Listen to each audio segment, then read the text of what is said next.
Welcome to Health IQ, a podcast from the Coy County Health Council. In this podcast, we are exploring a variety of health topics that affect our community and probably yours too. We are not professional podcasters, but volunteers that have a passion for wellness. We will share practical ideas and resources for people with limited access to services, and we have some fun tips to help you and your family stay healthy and well. Increase your health IQ as you listen to our members as they talk and share with experts and others about the health matters that matter to you. Health IQ, Vital Advice on Senior Health, Episode 7. Welcome to this episode of Health IQ Podcast that is focusing on improving health literacy for residents of our community and yours. Today, we are speaking with LaDonna Chacon, a local certified nurse practitioner with Presbyterian Medical Services Coy County Family Health Center. And she's also an instructor at Eastern New Mexico University in the BSN Nurse Completion Program. And I am Brenda Bishop. During this episode, we'll be discussing vaccines that are especially important for our more vulnerable population, our senior citizens. Thank you, LaDonna, for joining us. Thank you for having me. Every year after the first year, it seems like we see a lot of deaths in the newspaper of our older population. And I'm wondering if many of that's due to respiratory illnesses. Well, a lot of it is. Flu season, of course, hits toward October through the fall and winter months. And the older population, especially 65 and older, are at higher risk for things like influenza, pneumonia, and those types of things. So many people will get the flu, but it's really the very young and the very old that have that higher risk of hospitalizations and or death. What are some things that they can do to prevent or even care for themselves during this time? One of the biggest things as far as just personal care is if you're sick, stay home or try not to spread the virus. Good hand washing, making nutritious diets so that your immune system is good. But one of the things that we can offer through our primary care services or public health is the actual flu vaccine. And those usually become available around the first part of October. And those are available till the end of the flu season, which is typically March or April. So they can still, at this point, get a flu vaccine. Yes, they can. Or make sure they get it next year. Yeah, they can still get it now, and it's still recommended to go ahead and get it. And then when the flu season starts next year is to go ahead and get that as well. We are seeing through our clinics a fair number of positive flu A and flu B, and it's pretty rampant. So, like I said, the good hand washing and then get the vaccine if you've got it, and then stay home if you're sick. So you were telling me earlier that sometimes that flu moves into pneumonia. It can. Pneumonia is actually caused by many different types of viruses, bacteria, and those things. But many of your common things can actually lead to a pneumonia, and that includes your COVIDs, it includes your flu, includes chickenpox, RSV, those types of things. They may be their own virus, but the complications from that can lead to pneumonia and lead to hospitalization or death for those older people as well. And there is vaccines for the pneumonia. That's something that's been around for many, many years. As science evolves and more studies are done, the types of vaccines that are available change. And so right now there's currently several different types of the pneumonia vaccine. And the reason there's different ones is they cover different organisms. So especially when you turn 65 or if you have a chronic illness like diabetes or heart problems, you can get it before 65. But at 65, they do recommend that you get your pneumonia vaccines. And currently there's 2 that they recommend. And you typically get one, and then 12 months later, you get the second one. So a year later. What if you had your pneumonia vaccine at a younger age? Is there a time when you should get a second? I always tell people it depends on what the CDC is doing at the time. They recommend, it used to be every 5 years, and so it's probably a good marker for somebody that's younger.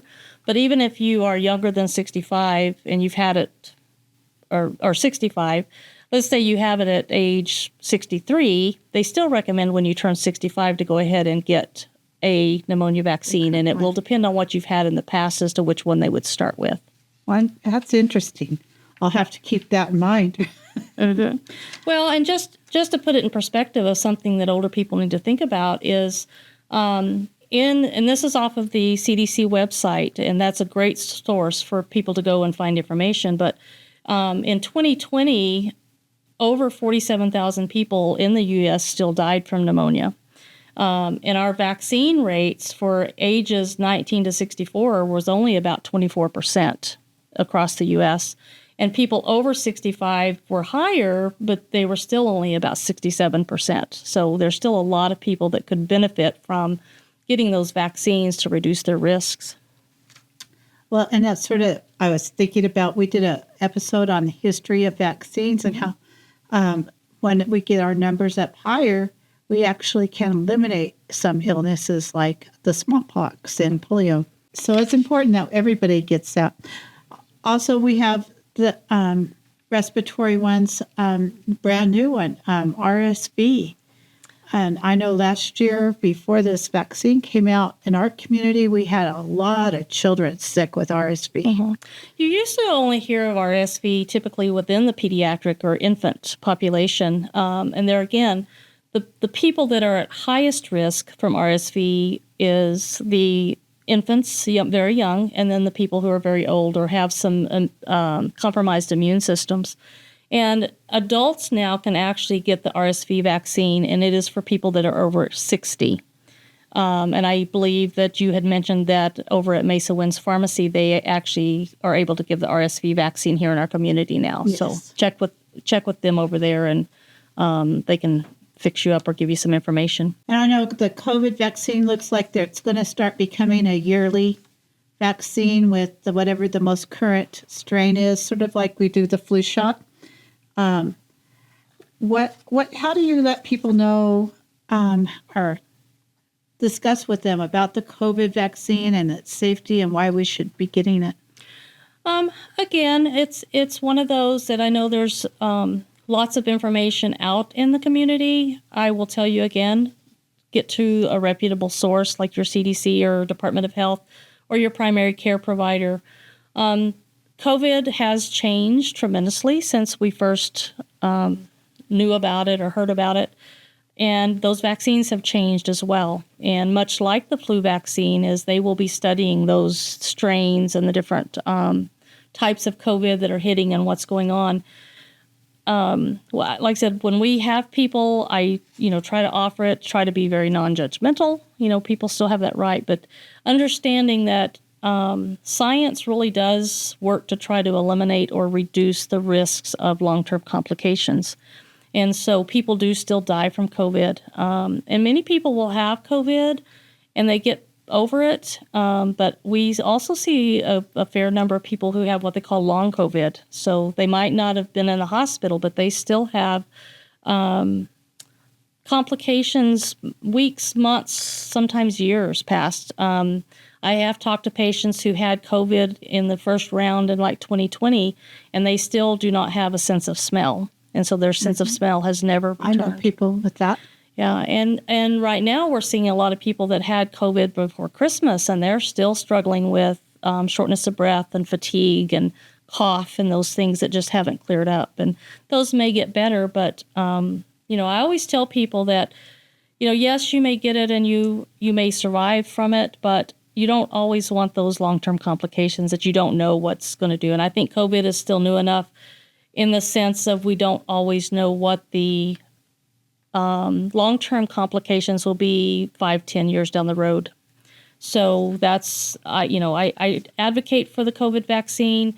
Here locally with the new boosters that are out, public health is the only place here in our local community that is available for the COVID vaccine. If you're traveling out of town and can get to Walgreens, Walmart, some of those bigger pharmacies, then you can check with them and possibly get it there. Right. And if you want to get the COVID vaccine here locally at Public Health Office, you'll have to make an appointment. And to do that, it's 575-461-2610. We just went through about a shingles at our house. And actually, probably a little more fortunate than some that I've read on Facebook, people talking about getting shingles and how incredibly painful it was. And I mean, we're on our 4th week and there's still some issues.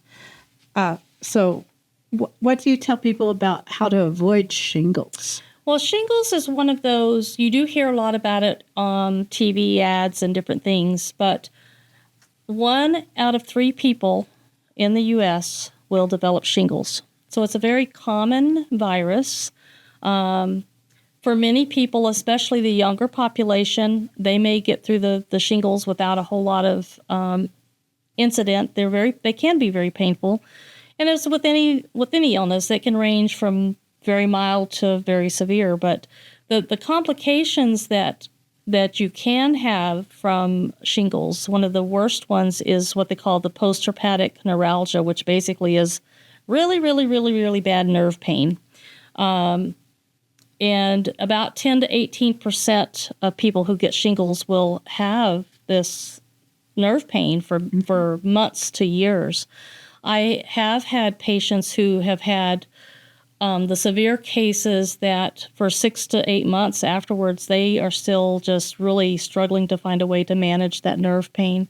Sometimes it will lessen. One of the big risks is if you get the shingles around the eye, it can actually lead to blindness or issues with your vision. So it's one of those things that is very common, but there again, it's got a vaccine that can really reduce the risks of the long-term complications. As with any vaccine, there's no 100% guarantee that you won't ever get that virus, but the hope with the vaccine is that if you do get it, that your case will be much less. So currently, the newer version of the Shingrix vaccine for shingles is basically in your older population. Well, actually, between 50 to 69 years old, it's about 97% effective for those people who are relatively healthy. For people who have a compromised immune system, it's about 91% effective. So it's a pretty good vaccine that has a high percentage rate of doing what it says it will do. Shingrix is a vaccine that is a series of 2 shots. So you get one, and then in 2 to 6 months, you'll get the second dose. And I do know that the local pharmacy, Mesa Winds, also carries that. Yes. And it just depends on age and insurance and those types of things. So check with them, and they can let you know whether you qualify to get that through them. Well, and I was doing some research on shingles and found out that even if you've had it as a younger, you can get it again. You can. And the only people they recommend to not actually get the shingles is if you're currently pregnant, they recommend that you wait. If you currently have shingles, then you have to wait until those lesions have cleared up. Or if you've had a really severe reaction to the components of the vaccine. And, in primary care, we get a lot of people that always say, they've had allergic reactions. And when they're talking about a severe allergic reaction, it's not that redness at the site. It's not that little body aches. That's part of the common things of vaccines. You've introduced a component into your body that your body is recognizing that it's a little odd and it's going to work. So the body aches, the low-grade fever, the redness, sometimes those are very common and very expected. It would be those severe respiratory anaphylactic type reactions that you would be concerned about. Okay. Sounds good. So I remember hearing on the news and some things about a vaccine seniors should get to prevent passing something on to young children. So, for many years, one of the long-term vaccines that we all should know about is what they call Tdap, tetanus, diphtheria, and pertussis. For many years, the pertussis had kind of not been as prominent, but probably about 5, 6, 7 years ago, whooping cough, which is pertussis, started becoming more prominent again. So the recommendation for adults is for the tetanus series, whether you're getting a tetanus diphtheria or a tetanus diphtheria and pertussis, is about every 10 years. And our vaccine rates once we leave high school tends to drop off. We don't tend to think about it unless you've had a major cut or an injury. And so many people are familiar with the tetanus part of that. But the pertussis for young babies, they are recommending now that women who are pregnant, that members of that family or grandparents or people that are going to be around that baby when they're born, that they do require them or recommend that they get an updated pertussis vaccine, which is a part of the Tdap for adults. I remember some of our research, we found out that you should get that one in your third trimester as well to help build some immunities for your child. Correct. So the OB population, your OB/GYN doctors, that's, like I said, I've had grandparents that come to the office to get their updated Tdap because they've been told that unless they get that, they may not get to see the baby for quite a while. But pertussis is a whooping cough, and there again, people get it, and it's those very young and the very old again that don't do well. Are there any other vaccines that you recommend for your senior patients? Those are the main ones, is your COVID boosters, flu vaccine during the flu season, making sure your pneumonia vaccines are up to date, getting those Shingrix vaccines, making sure your Tdap is up to date. Those are the primary ones that we worry about. We do have people that come in periodically for an updated hepatitis B series or Hep A vaccine. Those we see typically in people who are going back to school for healthcare type jobs or law enforcement a lot of times, because the hepatitis A and B are some things that you may be exposed to with body fluids. So this has all been very fascinating. And one of the things that you said made me think of this quote. So for our food for thought today, I have, taking care of your body is a matter of making choices every day that lead to a healthy life today and in the future. So getting a vaccine is just a choice that can also lead to a healthy life, just like choosing, as you were talking about, other healthy things, washing your hands and staying away from people who are ill, but also eating good food. And you want to talk about any other healthy things that we should be doing for long term? Well, I think it just really comes down to being an informed healthcare consumer. And that is, if you take better care of yourself, it's much less expensive and less costly in the terms of quality of life if you do those things up front. So it's much easier to get a vaccine or follow up with your primary care to just see where you're at, get your lab work, get your stuff done.